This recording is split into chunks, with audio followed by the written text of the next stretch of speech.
trade actually ever goes down? 5.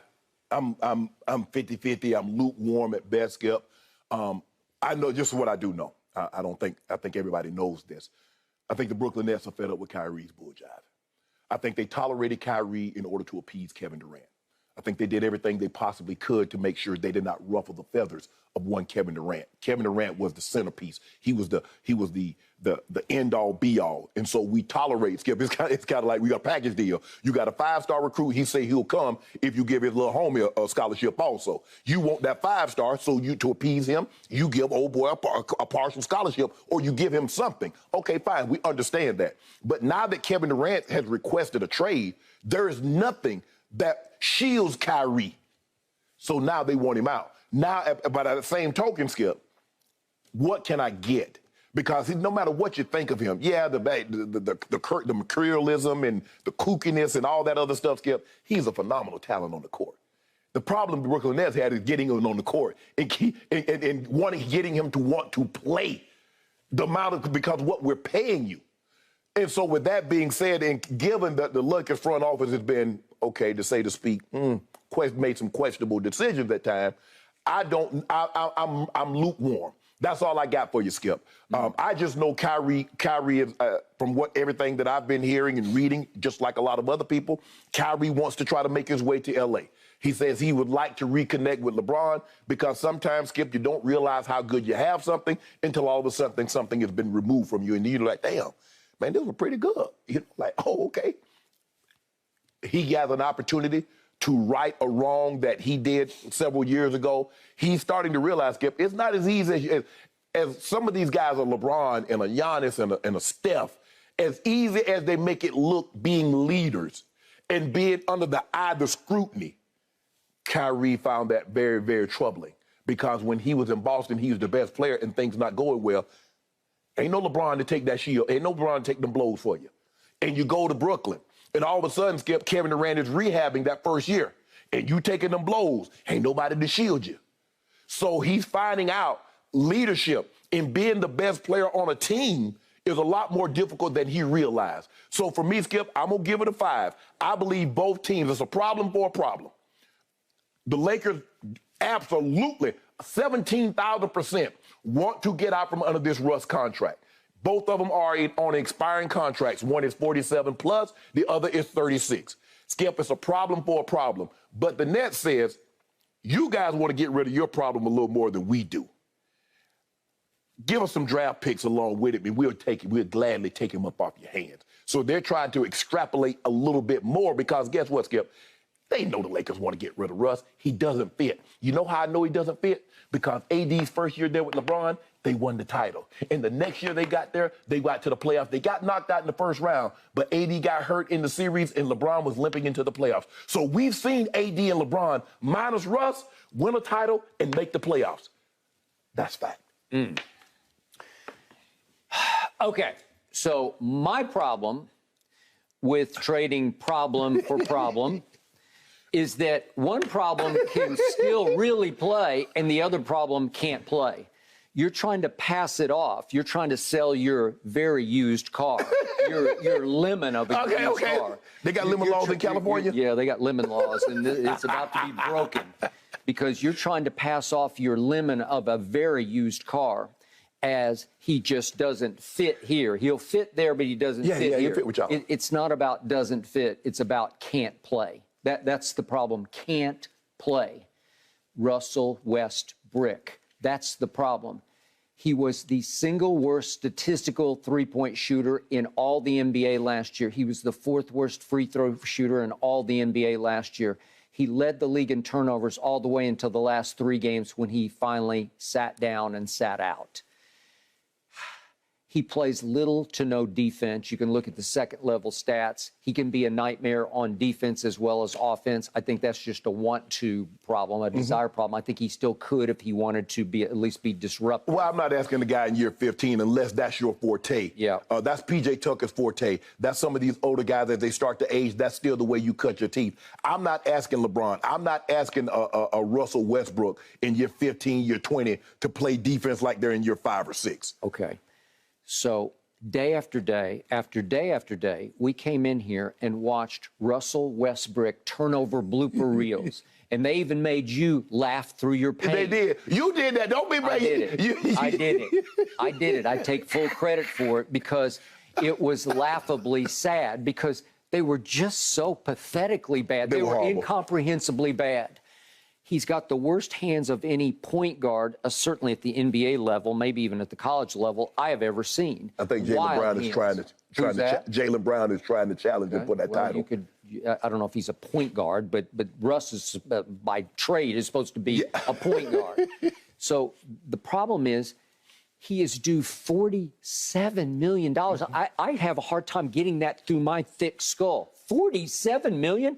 And the more I think about it, the more I arrive at the conclusion that Russell Westbrook is about to be the single most overpaid player in the history of the NBA. Because if you look at what he didn't do last year for the Lakers, and then you project $47 million, you say, who in their right mind would take that deal off the Lakers' hands? It's an expiring contract. Okay, well, that's the only reason I told you. The only team right now that appears to be just tanking for the following year is my Spurs. Well, why don't you take him? They gave away DeJounte Murray. Maybe. I mean, it would have some potential. You take him as sort of a sideshow just to get you through the night. You lost your best young player at 25 years of age. DeJounte is now a hawk.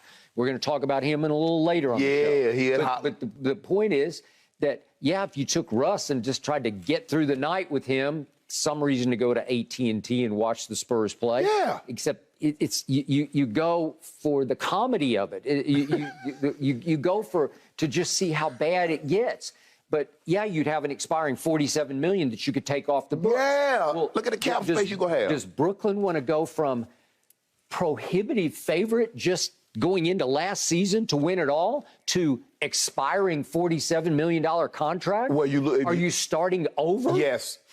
Yeah, I mean, Skip, they don't want to say that, Skip, but if you give up Kyrie, if you trade Kyrie and you trade Kevin Durant, what the hell you think they doing? I don't know, because it's a disaster to think you went from us talking about you have the greatest trio of collective offensive talent we've ever seen in the history of this game.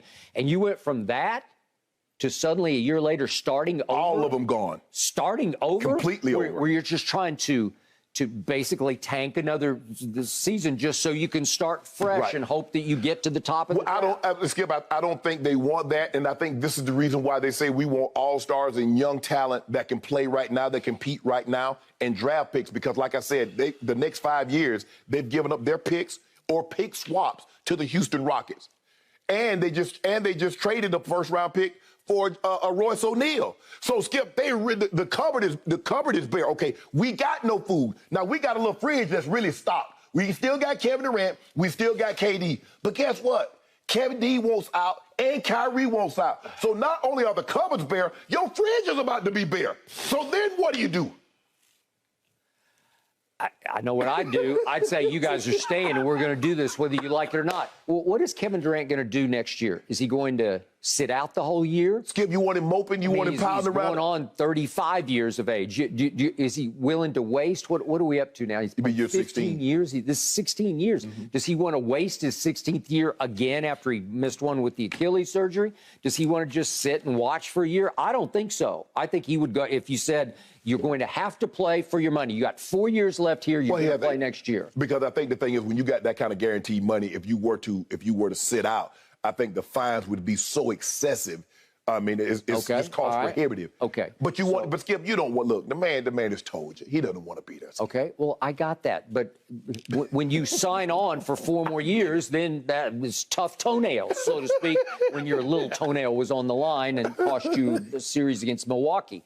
Okay. So back to Jen's question. Scale of 1 to 10. What do I think about this trade happening? I'm at a 1 because I just can't imagine the Nets saying, yeah, give us a $47 million expiring contract, and we'll muddle through with Russ. And we're going to give you, Skip, you need draft picks. We're going to give you a draft pick also. Well, are you in 25 and 27? I don't know about both of them, but we're going to use one of them. Okay. You can't get both of them. Okay. I can't see any of this happening, but Laker Nation can, because Laker Nation is delusional, desperately delusional, and you're seeing desert mirages of Kyrie Irving joining LeBron. Well, here's the thing, Skip. LeBron, your best player is going in the year 20. I think the thing is, do you really want to, like, wait? Because last year was a wasted year. As great as it was for him individually, as a unit, as a team, it was a wasted season. Do you really want to go? How long do you think LeBron is going to be play? I know LeBron thinks he's going to play. He can play at this level until he's 44. But how long will he be able to play at this level? So why not? That's what Dr. Buzz was willing to, hey, give me Bob McAdoo, give me some of these older, proven guys. I'm trying to win right now. Okay, so I'm going to flip the script on this one. Okay. The move that would be more obviously made to me, that would be more realistically made, would be to offer straight up Anthony Davis for Kevin Durant right here, right now, because the single player on the market who would be available, who would be the closest to Kevin in overall ability, would be Anthony Davis. Well, they're still going to want those first-round picks. Okay, well, that's I'm still not giving you Kevin Durant for Anthony Davis straight up without those picks. I still want those picks. Right, okay, fine. So let's throw in the picks. But I'm saying, at least with Anthony Davis, Brooklyn could say we're still in business, right? We're not starting over, because. But then you definitely wouldn't trade Kyrie then. Okay, well, because you got the resemblance. I'm saying, forget about the Kyrie deal. Yeah. Let's focus on Kevin. Yeah. And then would you do that if you're the Los Angeles Lakers? Yeah, they do it. Yes, you would do it. Okay. Well, would you castigate and excoriate Kevin Durant for running to L.A.? No, Skip. Look, okay. I'm not. The fact of the matter is that he's made it abundantly clear, and the Brooklyn Nets are trying to accommodate Kevin Durant and Rich Kleiman, who is Kevin Durant's business manager, that we will try to accommodate you, but we want a king's ransom in return, considering what we know you are. Skip, Rudy Gobert. Skip, you know good and damn well Rudy Gobert ain't a fifth of the player that Kevin Durant is. He went for 4 first-rounders and pick swaps and all those players. What is Kevin Durant in year 15, which is 16th season because he rehabbed, so it doesn't count? What is Kevin Durant worth? Okay, well, you know and I know, and I think we're on the same page on this one. Minnesota is insane. Damn mind. They're just insane. I don't know what they're thinking. I don't either. Rudy Gobert, when the stakes are highest, will always disappoint you. He's unplayable late in the ballgame. He's unplayable late in a game, and he's a rim protector. But then if you attack him in a big playoff game, if you just go right at him, he tends to fold up and disappear. I mean, I've seen the last 2 years in playoff games. Yeah, I watched him against the Clippers, and I watched him against the Mavericks. Thank you. And he became unplayable. He was a liability in the fourth quarter, the rim protector, and Terrence Mann, and everybody's attacking him at the rim. So what was he protecting? Attacking him at the rim. What are you thinking?